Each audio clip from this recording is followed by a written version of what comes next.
Hey everybody, this is Laith Marouf from Free Palestine TV, and we have with us our guest Ali Jezzini, who appeared on Wartime Cafe many times.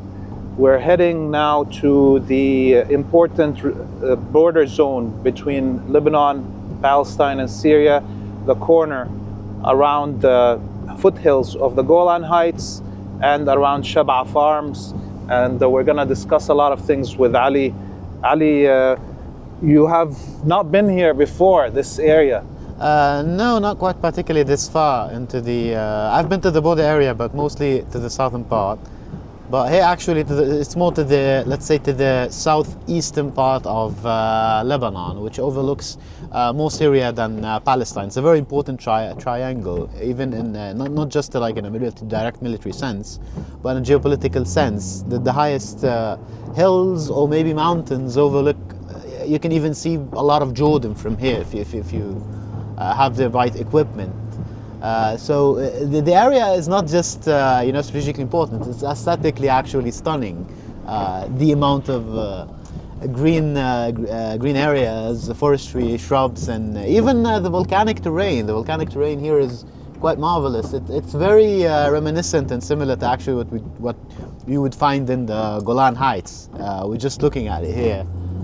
Even like a lot of I don't know if some people saw the pastures in the Golan. They're quite similar to the ones here regarding the terrain, the fauna. They're very, very fertile volcanic land dirt that's fit to to grow all the sorts of groups, which has been going here since millennium. That's why it's one of the oldest areas inhabitable in the world. So we'll be there in Ain Hircha, which has this Roman temple in a few minutes.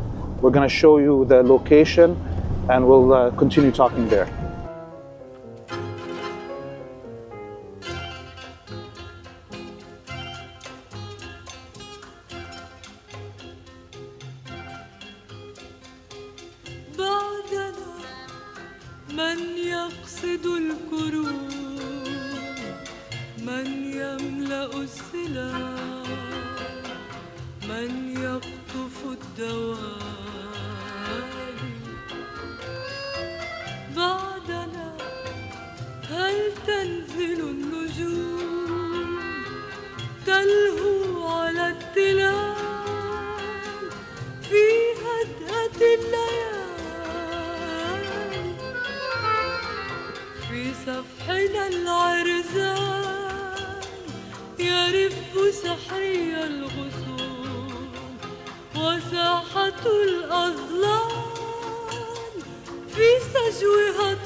Look, it's up there, the temple, the Ain Hircha temple.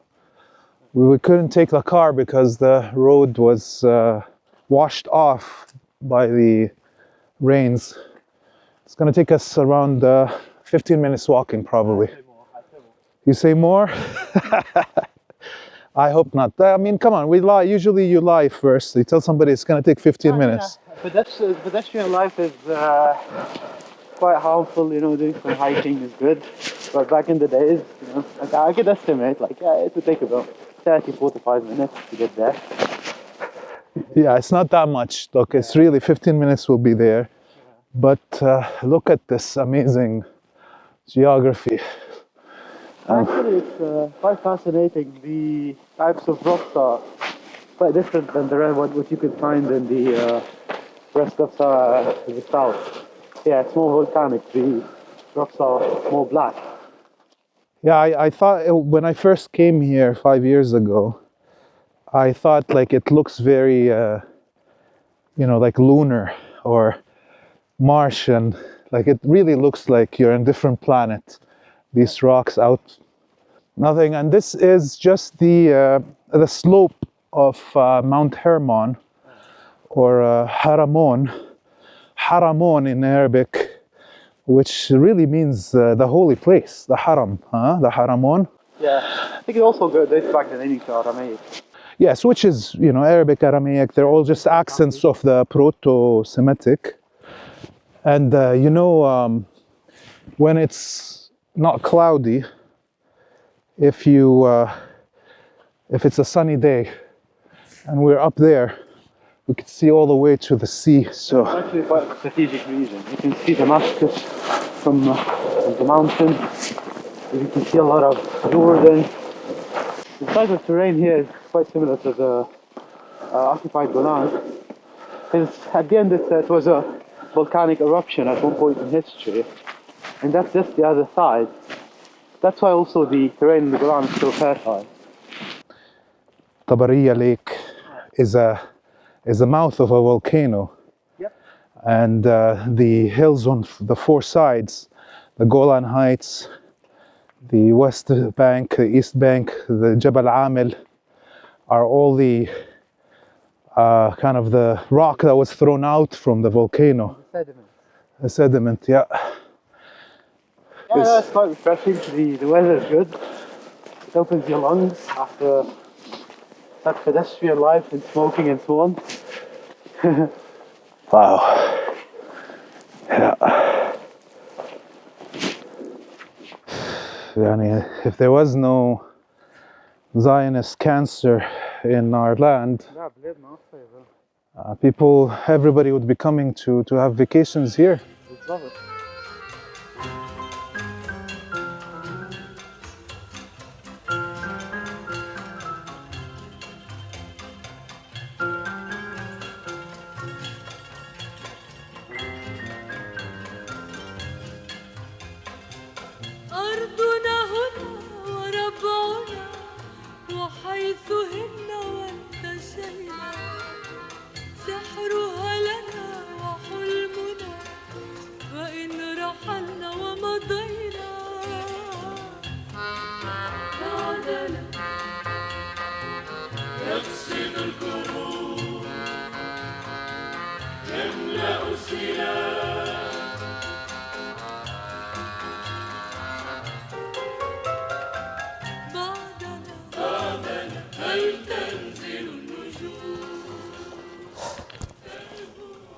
Wow.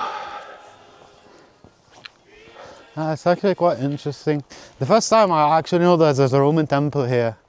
You gotta go from the backside, I think. Let's go from the backside, yes, it's easier. Yeah, watch out, the grass is still wet. You can slip easily. Yeah, so this was built on in the time of Alexander the Great, it said, I think.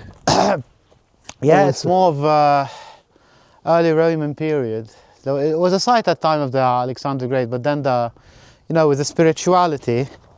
So at the beginning, Romans adopted the gods of other people in some aspects, and consequently their temples.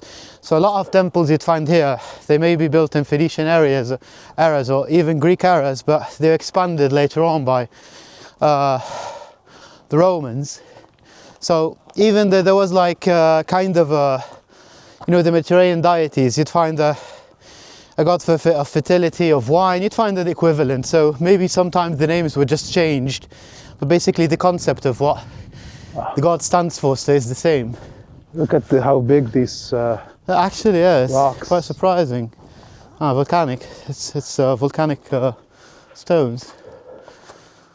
It's really hard to cut into these stones with, let's say, more primitive equipment.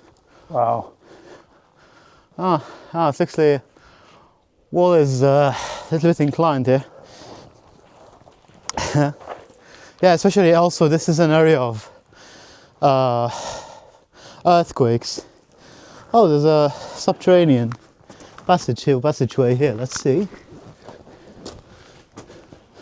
There's a cellar as well. Yeah. I know it was basically a cellar, so it's blocked. But I could see. Oh wow. Yeah, it's basically blocked by the collapsed rocks here. No, watch out! You might slide and. Maybe go up that way. Yeah. Here.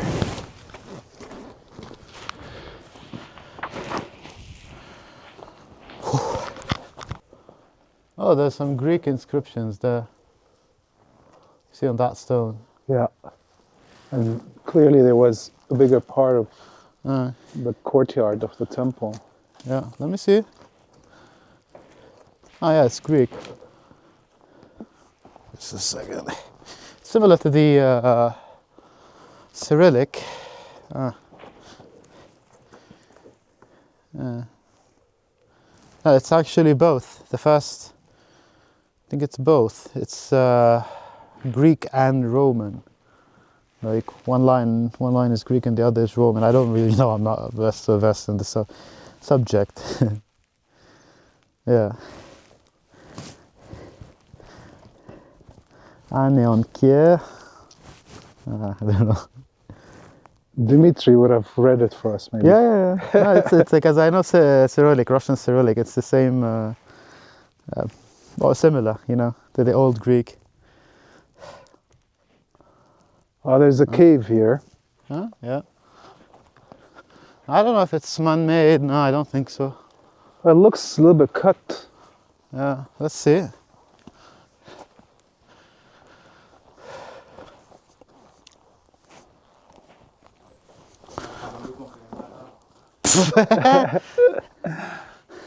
Wow.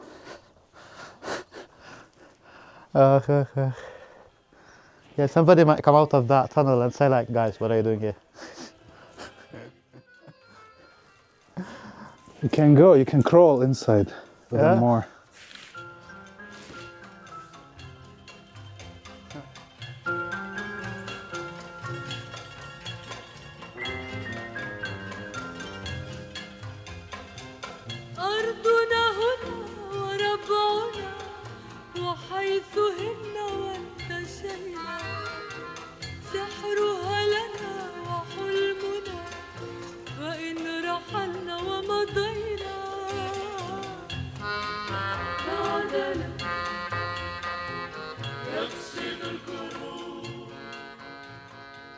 So we got to the ridge here, and behind us is Jabal al-Sheikh, Mount Hermon.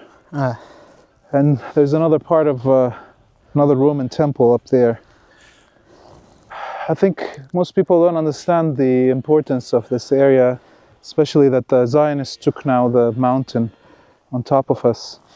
Yeah, we'd have wanted to actually go a little bit higher to see the mountain. The problem is it started raining, so it's going to be really dangerous to go back with all these wet rocks while raining, so we're going to have to turn around, maybe come another day. The area behind us is Jabal al-Sheikh. It's not only like direct line of sight importance in the sense that they can put surveillance equipment and so on. They can put even like high very advanced radars that could actually intercept, communicate, to actually spot, and listening equipment that can intercept communications in the most areas in, of course, all Lebanon, and I think most the western part of Syria, apart from the Syrian desert or eastern Syria, all of most of northern Jordan, and of course all of Palestine. So the thing is, it's not only about that. The Israelis have switched recently after the October 7 battle. They have switched their whole doctrine. So I've been reading a lot about it. They're not gonna judge the enemies by their intentions, but rather they're gonna just go ahead and bomb them. So rather take action to ensure what they call their security. So it explains the fact why did they actually even start bombing the equipments of the former Syrian army before the collapse of the regime. They're not gonna take any, let's say, side games or minimum probability that these weapons might be used against them, and that's why they're still violating the ceasefire in Lebanon. So they're not judging anyone's intentions. They're not going to permit anyone from having any significant force on the long term in the West Asia region. That's how they can thrive, by destroying everyone else. So the thing is, with the going back to the first subject about Jabal al-Sheikh or Mount Hermon, they need to take it, even if it lies in the sovereignty of two other countries here, Syria and Lebanon. No, they need to take it because they need to be stay above everyone else with no conditions to withdraw. No, I don't think even if the new regime in Syria makes a peace treaty, the mountain will be handed over to the Israelis in any case. It's just they're there to stay because they're that paranoid now after the October 7. They're not ever gonna let anyone have any significant advantage over them. This is the best geostrategic and geostrategic area in the whole West Asia, I think, for how much importance. They're not gonna leave it easily, no matter who is the regime, no matter who is the resistance in Lebanon, no matter everyone.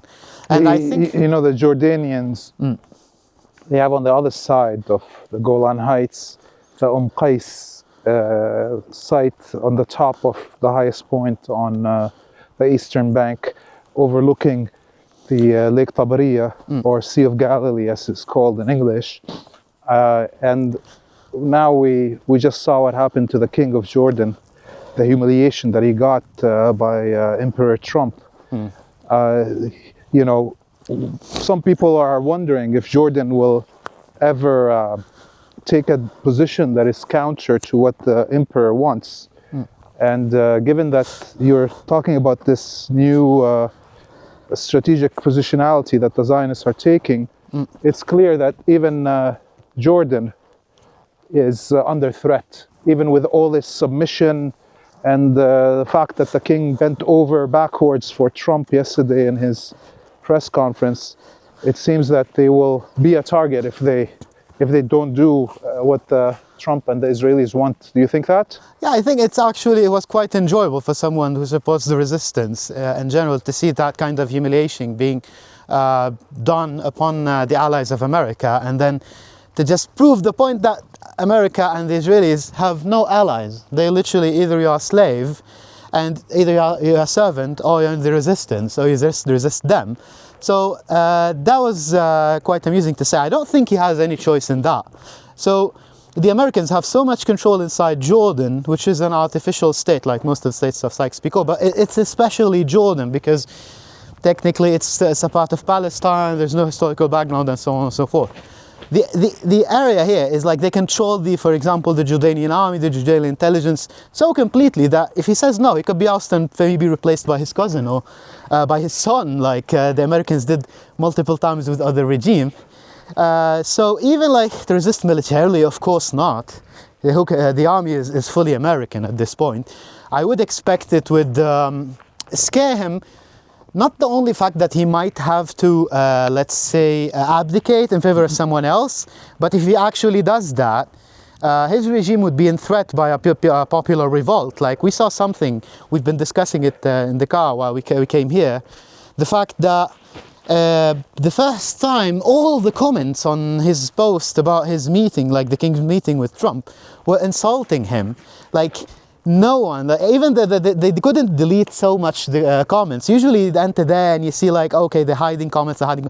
For how many? They couldn't. They just reached one point. It was really shocking. I honestly, you know, because the Jordanian, you know, even the ones that don't like him that much, they have too much tribal pride. Yeah. That when you criticize Jordan, they pile up on people on the internet, on social media. But yesterday, looking at that comment by the king, I couldn't believe the flood of comments that some of them clearly were from Jordanians that were pissed off, and there was very little support for him. So it's I think this is one of the reasons that, you know, not these comments, but what happened to King of Jordan, the humiliation that he got in the White House, is one of the reasons that President Sisi of Egypt canceled his visit. Yeah, exactly. So going back to the same subject, you can't hate on that, because you see, as we see it, you know, as people who support the resistance, we see Israel as an existential threat. It will never cease to be a threat. But there was a kind of a middle ground that the Americans were trying to convince the Jordanians, the Egyptians, not now. You can coexist with Israel.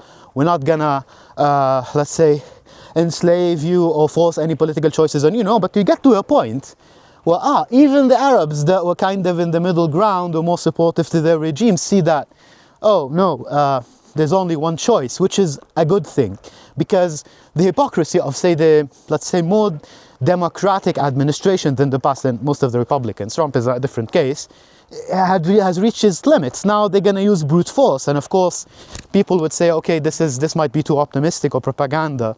But no, actually empires reach, when they reach a certain, you know, limitation, the application of force, they resort to direct measures when soft power doesn't work anymore. Like, they cancelled most of America's soft power. Oh yes. In just a decision. It's so hilarious. And I think people don't understand how, like, you know, when you read all those leftists in the West talking about US aid shutdown, and you know, even those who support soft power, as we're describing it, that are from the right, they don't understand actually that the reason that Trump shut down US aid and cut all this funding for the soft power mechanisms is because the genocide in Gaza burnt 100 years of propaganda and destroyed the viability of this soft power. That if whatever you throw right now into soft power, you are just going to be wasting it. It's going to take you know, another 3-4 decades for this soft power to have any influence. So he might as well cut the money and direct it to direct firepower. Yeah, exactly. But that's the thing. It's not something you can't go back in history. That's a thing the empires used to do in the 19th century and maybe the 20th century, the early period. So now even the 50s. But history can't go back. The other people of the world, the other poles, have accumulated such power that hard power alone is not sufficient to impose such conditions. It might be very harsh for the people of the third world at the moment, but obviously we're not talking about, like, let's put it this way. So the US is the bad guy here for us. It will keep submitting, it will keep forcing its dictates and so on and so forth. So it doesn't matter. What matters is its actual material strengths. It doesn't matter who is in the White House. So nothing changes for us if it's Biden or Trump. The only thing that changes is that, so what I'm saying is it's not going to have more aircraft carriers. It's not going to have more bombs by having a more extremist president. Exactly. The good thing is, like, more people are going to see that there is no middle ground. So they're going to be forced to stick by one side or the other. If we win, we win. We lose, we lose. But that's the thing. There is no middle ground here. The thing that's the empire doesn't try maybe to submit you in the past, like in a direct way, but at least to neutralize you. You can live as cattle. You can consume. You can do whatever you want, but just don't stand in my way. No, Trump, what is he saying? He's saying that you're with us. Are you with the terrorists? Just as George Bush said. You know, one thing that, you know, as a Palestinian, I would say, I personally wish and hope Yeah. that Trump goes ahead and attempts to expel the Palestinians from Gaza and from the West Bank. Yeah. Because this will be the end of the collaborationist regimes in Jordan and Egypt. There will be, for sure, a revolt somehow, whether it's in the military theater or on the streets. And also, the other thing about hearing Trump speak in this way over the last few weeks, in reality, it's an admittance that the Zionists have lost. The only way that he can save them right now is with full-out genocide, ethnic cleansing of the Palestinians. If he doesn't do it today, 1 year from today, there will be no more Israel. Yeah, they're going to be a lost opportunity. And also, they're very drunk on power right now, the Israelis, after the war. And they want to, like even Saudi Arabia, which they wanted, and Saudi Arabia definitely wanted to normalize relations with them. But no, it's not enough now to normalize, to actually marginalize the Iranian threat. Now they want to impose everything, like they want to take everything in the negotiations and then focus on the Iranian threat. That's the problem. Like, it's going to cause problems with Arab states, and it's going to, strategically put Iran away, like, very far in their goals list. So it doesn't serve them, but it's just being drunk on power. Is what happens when the Israelis think that they achieved what they have achieved, which is a good thing, because let's put it this way logically, the Israelis want to control all of Palestine, right, left, center. What if we have like a leftist government that's going to convince the people of the PA and the West Bank and the other normalizing Arabs, no, we can coexist unless they're going to keep expanding peacefully, no one's going to talk. It's like boiling a frog, nobody's going to feel it. But if you just burn the frog is going to jump away, which is a good thing. It makes a lot of risk. But looking at history, we Arabs haven't been very successful fighting regular battles. The only way which you can win against such a colonial force, every time you almost win the battle in a regular way, the US just comes, compensates everything the Israelis have used tenfolds. The Israelis would have run out of JDAMs, Mk-84s, 83, 82s in 1-2 months. They could have never, ever waged a war. I think there's something that maybe the leadership of the Axis of Resistance forgot, which is what President Hafez al-Assad said in 1973, that we were going to defeat Israel, but the United States came and fought the war on their behalf. And from that point on, it was clear that you cannot fight Israel on its own. The United States will fight the war on its behalf. And I think this is something that maybe the Axis of Resistance leadership kind of forgot this time. You see, it was kind of I would call it a miscalculation, but the fact is, I think, especially within the Palestinian resistance, there was still a reigning idea that the US is switching to some other places in the globe. It's ready to abandon Israel. It wasn't. It was actually trying to integrate Israel within the great Arab sphere and make them, Iran the enemy. Not for them to withdraw completely, but to actually put a defensive line. It doesn't mean that they're going to leave Israel. The only reason that they're going to leave Israel is if the US is collapsing, or if they get like complete military defeat, maybe in Europe or in Asia. So what you had to do is wait for this right strategic opportunity, because it's not about their will. The US, the Zionists in the US, will always want to support Israel. But if they don't have bombs to send them, if they get entangled in another war, there's nothing they can do. The Israelis will run out of ammo in 1 month or 2 weeks of how much they were bombing. And all this robotic, exotic, ultra advanced, we will never serve them anything if they don't have the bombs. Okay, you can know my name, you can know, everything about me, my medical record, but if you don't have the bombs, what are you going to do? There is no way a society that small, 6-7 million Jews in occupied Palestine, would be able to produce such bombs, or to put like 300,000 in the army, in the reserves, without somebody financing and giving them the tanks and the... it's just impossible. That's the only way they can do. Yeah. So the axis of resistance, it's not... as a whole, it was kind of, dragged as a reaction to something.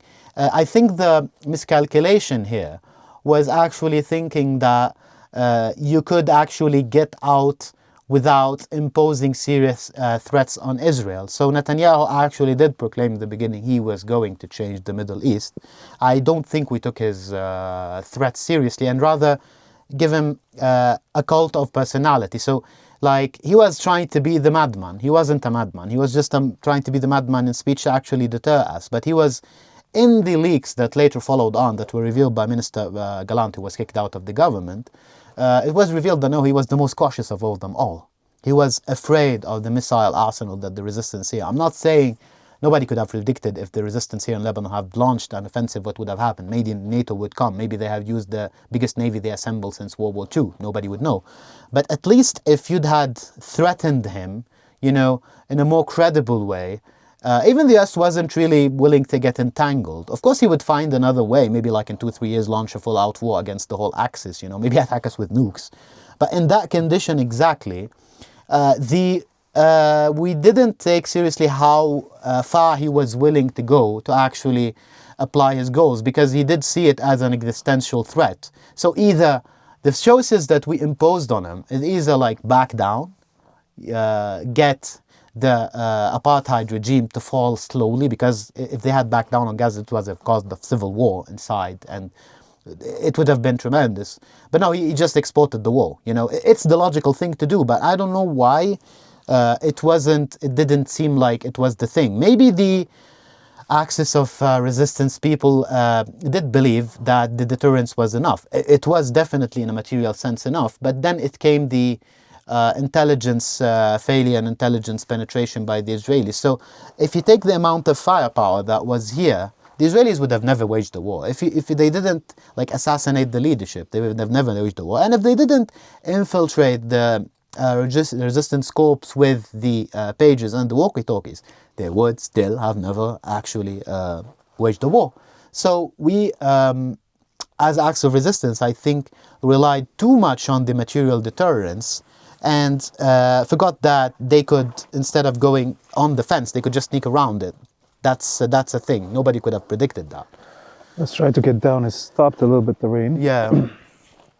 You know, another thing that was clearly a failure was the belief that somehow public opinion in the West will make a difference. It wouldn't really. I think many in the axis of resistance thought that there is some kind of democracy somehow. No, they would have just turned fascists.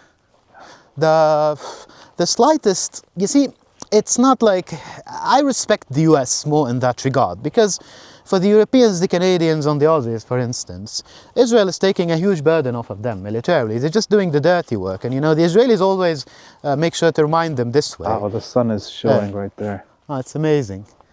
Yeah. So the Israelis always make sure to remind them that we're doing your dirty work that you've been doing, massacring natives and you know, the native population and Arabs in the 40s and the 50s. You just shut up and don't criticize us. I think they're right in that, because it's actually quite hypocritical, you know. So how could the French, the British, afford, you know, in a strategic sense, to keep armies that small, that are just enough to fight, you know, guerrillas in Afghanistan and in Africa and so on, and having so much dominance? Because somebody else is doing the policing for them. Oh, yeah. It's the Israelis, you know. And when Netanyahu says that he's the, I think, no, it was Ben Gurion, and it was hinted by Netanyahu, like, we are the shield of Western civilization against Oriental barbarism. Actually, in a certain sense, they're right, but it's not barbarism, of course, but they're actually doing the job of European capitalism and Western capitalism to keep us submitted, to keep us divided. We have no idea how much the division between us, division between the Arab markets and the military control, how much we spent on war to liberate our lands in the 20th century have harmed our well-being, our development. And then they go on and say, listen, these are low-trust societies, you know, they can never develop. We are the prime race here, we can only develop. And then they do everything to stumble you, you know, while you're trying to climb the hill. So, you know, with my, you know, because I lived in Canada for 30 years, and I visited all these indigenous nations, and I learned from what the colonists, the French and the English and the Americans did to them. And I was looking at our history, and you remember how when you say to an Arab, you're like the Red Indians, yeah. They say, what the hell are you talking about? We're better than them. Well, actually, this is the reason we didn't learn Yep. from the lessons. Look at the divisions. You know, Jordan, as Jordanian, thinks that he is actually something separate from a Lebanese, and an Assyrian or an Egyptian. God, I wish only the people who go to Europe, like I studied in Italy, you go 70 kilometers, you don't understand the dialect of the other people, like that in the town next to you. It's like, okay, they normalized the official language as Italian, but I mean 100 years ago you couldn't. Yeah. And like, the Levant here, we share so much. It's just, you know, it's a complex system made of collaboration. You know what they did to the indigenous in Canada? What? Now every little tribe of a few thousand people, they're calling them a separate nation. Yep. And they make them negotiate separately from the rest of their actual nation, right? Yeah, that's how you get better terms. And then there's one tribe and another tribe. They're all from the same nation with a little accent different. They tell them it's a different language. Yeah, they do this to us. This is how they tell you. Yeah. You know, Lebanese is not Arabic. Phoenician, Is a the language. Mesopotamian, Babylonian, Himarites in Yemen. And the Moroccans and the Algerians, they're not Arabs. You know, but you have My to. God, I mean, language is a social and cultural construct. People actually do that, like as if, you know, the Germans all speak the same German, or Europeans or Italians spoke the same Italian, but it was unified. We have the same language. You don't even need to do that cultural process the European underwent to create the nation state. But we are prohibited from making a nation state because it's only, I think, for the white man. Nobody's allowed to do that. You are allowed to take your lines that two drunk French and British men draw and like believe it as something. It's quite funny. We're going back to the Jordanian subject here. Rainbow. Rainbow Yeah. in the middle of this valley. شايف لو كان if there was no clouds, you'll see the sea. Yeah. I was saying about the Jordanians is that they even go back, you know, to search for some civilization that was somewhere in Petra or something to create a national identity. It's just so funny. You have the Arab, Islamic, Levantine identity. Why need to go something else? But you know, the Nabateans, Yeah.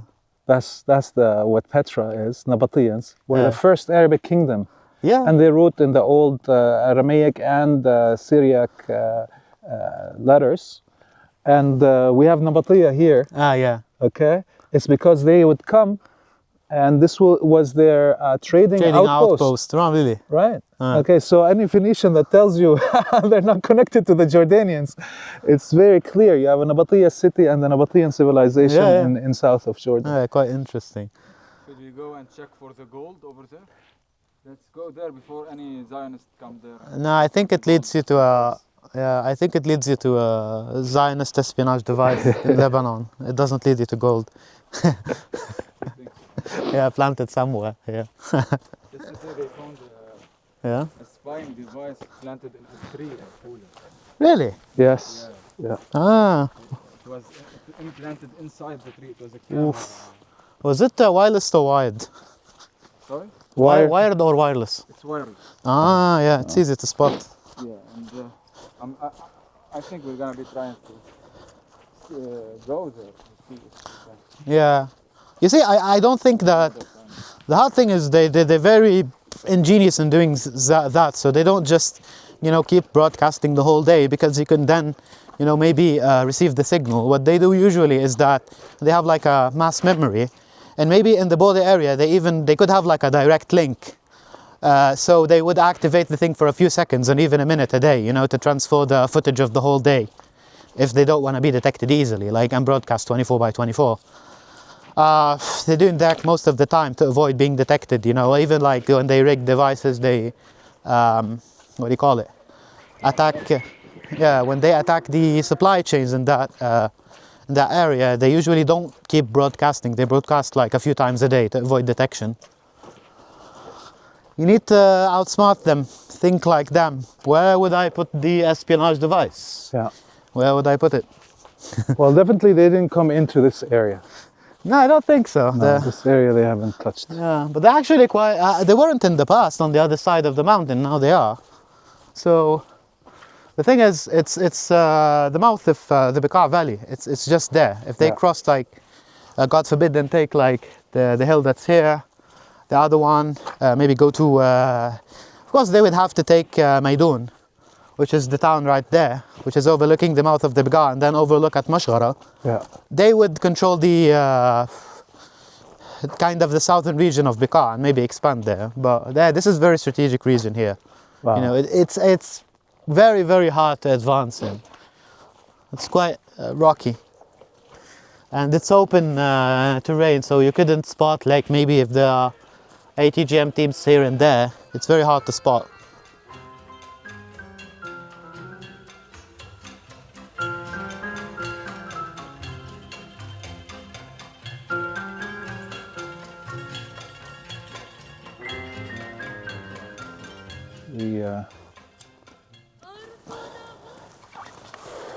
This place is so beautiful. It's godly. The only thing that ruins our land is the presence of the devils, the Israelis, the bastard child of the Anglos, the bastard child of the quote-unquote white man. We have visited as close as possible as we can before being spotted by the Israelis, the Golan Heights. Thank you very much, Ali, for being with us on this tour. I'm very happy to have taken a Lebanese to a place that they've never been in Lebanon. Yeah. That really makes me proud, and I hope our audience enjoyed this trip. The most disappointing thing, let's say, as you have put it, the Israelis, our lands are so interconnected that you could have went from Al Julan to Damascus in a million an hour from the south. Now you have to go all around. They have ruined everything: markets, people's lives. People in the south have no memory of, like, say, Beirut. They have memory of Haifa and Damascus. The Golan is just so important. This area is so important that it's an area of connection. It doesn't just overlook everything. You know, we can see Cyprus from here sometimes if you put like a radar or something. It's just, we are always going to be separated when they control this area and they will control Palestine. It's been done on purpose by the Westerners. It's not just a colonial project to settle the Zionist Jews. It's just to keep dividing us. Like, I have so many friends in Palestine and Jordan, and like, you'd think here for a Lebanese, Jordan is, for instance, we're talking about Jordan, is so far. It's not. If you go to the Golan, in 1 hour you'd be in Jordan. It's less. It's even, I think, direct line of fire. It's even 80 kilometers, 70 kilometers. It's nothing if they weren't here. That's the thing. It has been that for like thousands of years, and then they told us, no, you can't cross. It's our land here now. We are different. We're going to always be different. We're going to be above you, and you're going to accept it. Are we going to accept it? I don't think so. I don't think so. Every empire has an end, and the more ruthless it gets, the more clearly the end is coming of this empire. Of course, we are hopeful, but we have to be very careful and alert to what's going to come, because what's going to come is going to be even more ruthless than what passed. But if our people are alert and ready for this, inshallah, the end of the Zionist colony is coming and the end of the American presence is coming. Go to our website, freepalestine.video, donate, share our content, go to our social pages and subscribe. And until we see you next time, we bid you all a free Palestine.